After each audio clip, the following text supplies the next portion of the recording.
ওদের কাছে টাকা চাইছি। হ্যাঁ, পরে ওরা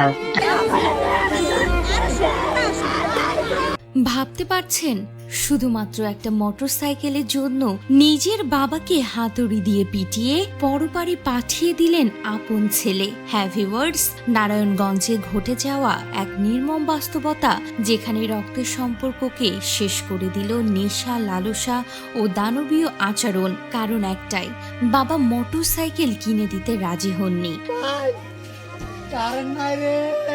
ওদের কাছে টাকা চাইছি। হ্যাঁ, পরে ওরা নারায়ণগঞ্জের উপজেলার পূর্বপাড়া গ্রামে শুক্রবার 4 জুলাই সকালে ঘটে গেল এক বিভীষিকাময় ঘটনা, যা শুধু একটি পরিবারকে নয়, একটি সমাজকে স্তব্ধ করে দিয়েছে। নিহত ব্যক্তি মোহাম্মদ মাহবুব, তার বয়স হয়েছিল 42 বছর। তিনি কৃষিকাজ করে পরিবার চালাতেন।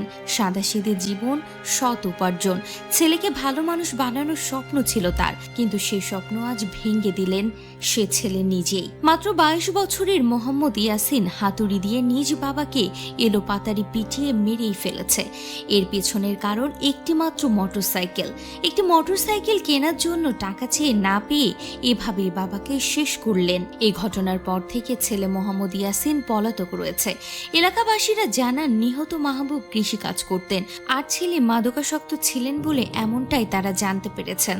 সকালে ইয়াসিন তার বাবার কাছে মোটরসাইকেল কেনার টাকা দাবি করেন। মাহবুব টাকা দিতে অস্বীকৃতি জানালে দুজনের মধ্যে কথা কাটাকাটি হয়। এক পর্যায়ে ইয়াসিন উত্তেজিত হয়ে হাতুড়ি দিয়ে বাবাকে এলোপাতাড়ি মারধর করে গুরুতর আহত অবস্থায় মাহবুবকে হাসপাতালে নিয়ে যাওয়া হয়। সেখানে চিকিৎসক তাকে মৃত ঘোষণা করেন। প্রাথমিক তদন্তে জানা গেছে, ছেলেকে মোটরসাইকেল কেনার টাকা না দেয়া এই হত্যাকাণ্ড অভিযুক্ত ছেলে পলাতক রয়েছে। তাকে গ্রেপ্তারের চেষ্টা চলছে। মোটরসাইকেল কেনার জন্য টাকা চেয়ে না পেয়ে নিজের পিতাকে হাতুড়ি দিয়ে শেষ করে দিল।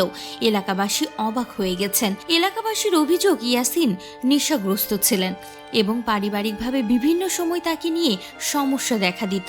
এই ঘটনা আমাদের চোখে আঙ্গুল দিয়ে দেখিয়ে দেয়, সন্তান লালন পালন শুধু খাবার পোশাক নয়, তার নৈতিক শিক্ষা, মানবিকতা, নিয়ন্ত্রণ শেখানো, এসবও সমান গুরুত্বপূর্ণ। একজন সন্তান যদি ভুল পথে পা দেয়, সে একদিন প্রিয়জনকে বিপদে ফেলতে পারে। তার বাবা মাহবুব ছিলেন একজন পরিশ্রমী বাবা। তিনি হয়তো খুব ধনী ছিলেন না, কিন্তু তার হৃদয়ে ছিল সন্তানের জন্য অগাধ ভালোবাসা।